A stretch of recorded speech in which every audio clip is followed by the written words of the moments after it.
आज का व्लॉग थोड़ा सा ज़्यादा ही अलग होगा। मैं पूरे 1 साल बाद किसी के घर की शादी में जाने वाली हूँ। ये मुझे पहले नहीं पता था, वो बाद में पता चला। रानी दीदी की आदत थोड़ी थोड़ी बिगड़ चुकी है। जहाँ मैं 6 बजे उठती थी, वहाँ आज मेरी नींद लगभग 8:30 बजे आसपास खुली। और जैसे ही मैं सोकर उठी तो मैंने देखा कि घर पर तो नॉर्मल सारे काम हो चुके हैं, मम्मी भी दुकान में है। पिछले कुछ दिनों से मेरे जो भी कपड़े बाहर थे उन्हें मैं धो लेती हूँ। साथ ही साथ मम्मी और पापा के भी कुछ दिनों के कपड़े पड़े हुए थे, तो मैंने इन्हें भी जल्दी जल्दी धोने का इंतज़ाम किया। जो भी चीज़ें सोचती हूँ उसका सब कुछ उल्टा हो जाता है। जब तक मैंने हेल्दी सा ब्रेकफास्ट करने का सोचा तब तक घर में खाना बन चुका था और काफ़ी ज़्यादा लेट हो चुका था। Hello everyone, good morning, Radhe Radhe, सुप्रभात and welcome back to my new another vlog. उम्मीद करती हूँ आप सभी बहुत अच्छे होंगे, आप सभी की पढ़ाई और बाकी सारा कुछ भी अच्छा होगा। यहाँ पर ना मौसम थोड़ा सा ऊपर नीचे है, मतलब कभी धूप बहुत ज़्यादा हो रही है तो कभी बारिश हो जा रही है। आज सुबह से बारिश तो नहीं हुई पर रात में हुई थी, ऐसा लग रहा है। पर कुछ भी हो, अभी फ़िलहाल मैं दुकान में हूँ। मैंने अपने सारे काम ख़त्म कर लिए हैं, पर ना ही लंच किया है ना ही ब्रेकफास्ट। तो इन सारी चीज़ों को पहले फिनिश करेंगे, उसके बाद देखते हैं। आज मुझे बहुत सारी चीज़ें पढ़नी थी, पर मम्मी ने ज़बरदस्ती पापा के साथ और पिंकी के साथ पहले मुझे दुकान भेजा। इतनी तपती धूप में मुझे घर से बिल्कुल निकलने का मन नहीं करता, पर फिर भी मैं घर से बाहर गई और हमने थोड़े से अपने लिए चप्पल और जूते खरीदे। कुछ चीज़ें पसंद आई और कुछ चीज़ें बिल्कुल भी पसंद नहीं आई। कुछ चीज़ें मेरे पैर में तो सूट भी नहीं कर रही थी।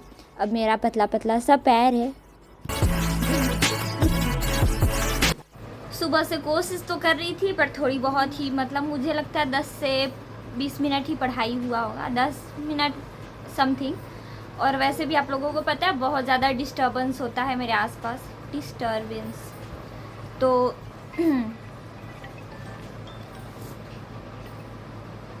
अभी फ़िलहाल हम मार्केट की तरफ से आए हैं। हम लोग लेने गए थे स्लीपर, शूज़ वगैरह वगैरह। तो अभी अब नॉर्मली सारी चीज़ें, फ़ोन आ रहा है तो स्टार्ट करेंगे। अभी एवरेज 3 बज रहे हैं, तो देखते हैं जो भी चीज़ें हैं। अभी मैंने सोचा शायद आज का पूरा काम ख़त्म हो गया है। मुस्कुराते हुए अपनी पुस्तकों के साथ दोस्ती करना दोबारा से मैं चालू कर रही थी। थोड़ी देर मैंने पढ़ाई किया और कस्टमरों की कुछ ऐसी डिमांड थी सामान की जो पैक था बोरे में। उसे जब तक नहीं जमाते तब तक शायद मैं बार बार डिस्टर्ब ही होती।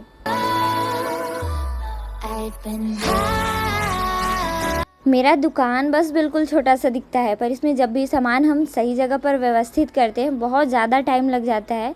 मैं लगभग 4 बजे से इस काम में भिड़ी हुई थी और मेरे साथ साथ आदित्य भी था और 2-3 और बच्चे भी थे मेरे घर के ही।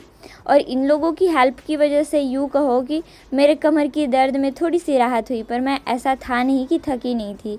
मेरा काम करते करते बैंड बज गया था और मुझे बस ऐसा लग रहा था कि आज मेरा अंतिम सफ़र है। रोज़ के रोज़ पढ़ाई की वजह से मैं अक्सर जो दुकान का काम होता है ना वो अवॉइड करती हूँ। और ये बच्चे जितना काम फैलाए हैं उससे ज़्यादा काम इन्होंने किया है। तो हाँ चलो, नहीं वहाँ पे मत करो। इधर इन दोनों, इधर हमारी छोटन के लोग दिख नहीं रहे, खड़े हो जाओ तुम लोग थोड़े से। इधर आओ रीत और निधि, इधर आयुष, आदित्य और सब कोई हाय करो। हाय इन बच्चों की वजह से मेरी हालत देख रहे हो। जितना काम मैंने किया नहीं है, इन सारे लोगों की वजह से काम काफी ज्यादा आसान हुआ है। फ्रिज में डालेंगे। अब इन दोनों का कहना है, इधर देखिए आकांक्षा दीदी, अब हमारा नाम क्यों नहीं लिया आपने।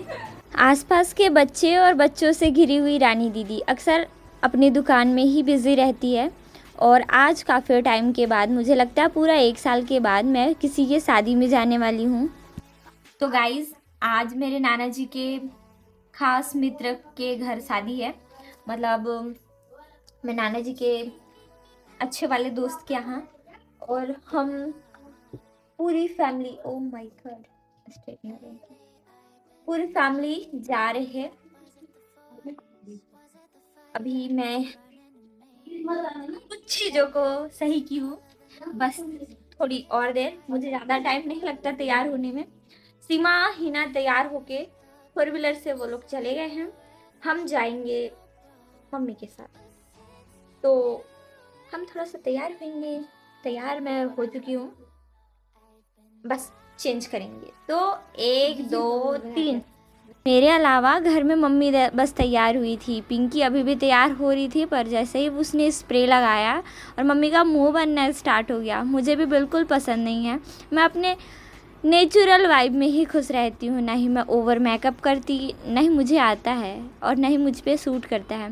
मैं थोड़ी सी इसलिए खुश थी क्योंकि बाहर की ठंडी हवा, आप लोगों को बता दूँ कि मुझे नाइट की लॉन्ग ड्राइव बहुत ज़्यादा पसंद है। मैं हमेशा प्लानिंग करती हूँ कि काश मुझे रात को घूमने का मौका मिले, और ऐसा होता नहीं है क्योंकि मम्मी पापा भी थक कर आते हैं। तो मैं हर बार जैसे ही घर से बाहर निकलती हूँ, गाड़ी चलते हुए खुद को रिकॉर्ड करती हूँ क्योंकि मुझे बहुत ज़्यादा पसंद है। ये जो नेचुरल स्माइल आती है मेरे चेहरे पर, वो पूरे दिन घर पर रहने की वजह से मैं सड़ा हुआ महसूस करती हूँ। अब मैं अपने नैनीहाल में रहती हूँ, इसलिए मेरे ज़्यादातर रिश्ते नाना मामा मामी वाले ही होते हैं, और बारात मामा जी की थी।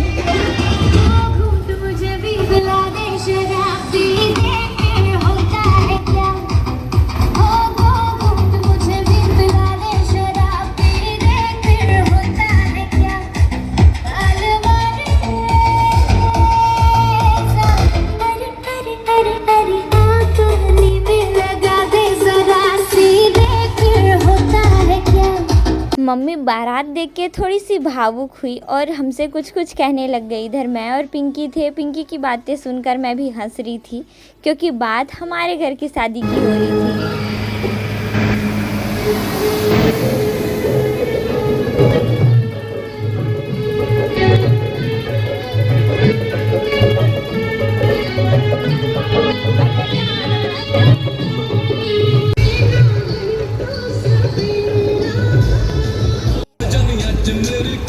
मैंने अपने लाइफ में मुश्किल से 20 से 25 ही शादियाँ अटेंड की है, ज़्यादा से ज़्यादा बचपन से लेके अब तक। 25 भी कहूँ तो बहुत ज़्यादा है, मुझे लगता है 18 से 20 कंफर्म है। मम्मी और मेरे घर वालों के साथ हम गए शादी में। शादी का सारा कुछ बहुत अच्छा था। अब सीमा दीदी का है ना कि मुझे फ़ोन दे दो या फिर हमारी पिक्चर्स क्लिक कर दो। ये लोग कुछ ज़्यादा ही महान है। पूरे शादी में इनके पास मेरा फ़ोन था। थोड़े टाइम के बाद मैंने फ़ोन डांट कर मांग लिया क्योंकि मैं शादी में गुम हो गई थी। ये लोग मुझे छोड़कर गायब हो गए थे और इस बात का गुस्सा मुझे बहुत ज़्यादा आ रहा था। पिंकी दीदी कुछ टाइम तो मेरे साथ थी, पर मम्मी लोगों के साथ ये भी गायब हो गई थी। और शादी में इसलिए मैं नहीं जाती क्योंकि ये लोग अपना खा पी के गायब हो जाते हैं और मुझे छोड़ देते हैं। इधर मेरी मम्मी, मौसी, मम्मी की जो बेस्ट फ्रेंड है, इधर इन दोनों की दोस्ती चल ही रही थी और इधर हम भी पहुंच गए। मुझे खाने का बिल्कुल मन नहीं कर रहा था। मेरी आदत ना ही घर में ज़्यादा खाने पीने की है, ना ही बाहर में। वैसे पिंकी दीदी जब ट्राई कर रही थी तो मुझे लगा शायद इसका टेस्ट थोड़ा अच्छा होगा, और स्पेशली अच्छा था, लेकिन ज़्यादा स्पाइसी होने की वजह से पूरा खाना मैंने इसे अवॉइड करने की कोशिश की। पर खाना वेस्ट ना हो इस वजह से मैंने इसे मिल बांट कर खाने की कोशिश की। पूरे शादी में मुझे ये वाली बच्ची बहुत ज़्यादा पसंद आई थी और इसलिए मैंने इसकी छोटी सी क्लिप चुपके से निकाल ली। पर क्या, मैंने इसके साथ फ़ोटो भी क्लिक किया है। छोटा पांडा को बाकायदे खाने के बाद पिलाने की कोशिश की गई और इसने अपनी मनपसंद ड्रिंक ली खाई। इसको ठंडा पीना था, कह रही थी मुझे अच्छा नहीं लग रहा था। पर अभी तक मैंने डिनर नहीं किया था और कुछ भी एक्स्ट्रा चीज़ें नहीं खाई थी। काफ़ी नॉर्मल सा खाने के बावजूद मुझे लग रहा था कि मैं बस सिंपल सा दाल चावल सब्जी खाऊं जिससे थोड़ा पेट में मेरा सही रहे। अब नहीं, लड़के से बात नहीं कर रही हूँ भाई, ये मोहल्ले का ही भाई है। क्योंकि शादी हमारे पहचान वालों की थी तो यहाँ मौजूद काफ़ी सारे लोग हमारे पहचान के थे। सिंपल सा खाना पीना खा करके मैं जल्दी घर आने की कोशिश में थी क्योंकि मम्मी लोग शादी में रुकने वाले थे और मैं मामा लोगों के साथ घर आने वाली थी क्योंकि काफ़ी ज़्यादा रात हो गया था, मैं थकी बहुत थी। जब हम घर आ रहे थे तभी बारात आई थी, पास से भी पास में था, लेकिन बारात वाले इतने नाच रहे थे कि लगभग 1.5 से 2 घंटे लग ही गए इनको। तो भाई अनमैरिड और सिंगल लोग शादी में बिल्कुल जाना, लेकिन सोच समझ के, क्योंकि मन की जो इच्छाएं हैं ना वो बदल सी जाती हैं काफ़ी। मैं पहले बिल्कुल भी ऐसी नहीं थी जैसी मैं अब हूँ, और काफ़ी चीज़ें मुझे खुद में बदली हुई सी लगती है। कुछ चीज़ें तो बहुत ज़्यादा अच्छी लगती है, पर कुछ चीज़ों से मैं भी ज़्यादा डिसअपॉइंट हो जाती हूँ कि मैं बिल्कुल भी ऐसी नहीं थी पहले जैसी, और इन सारी चीज़ों को लेके मेरे मन में बहुत सारी उलझनें होती हैं।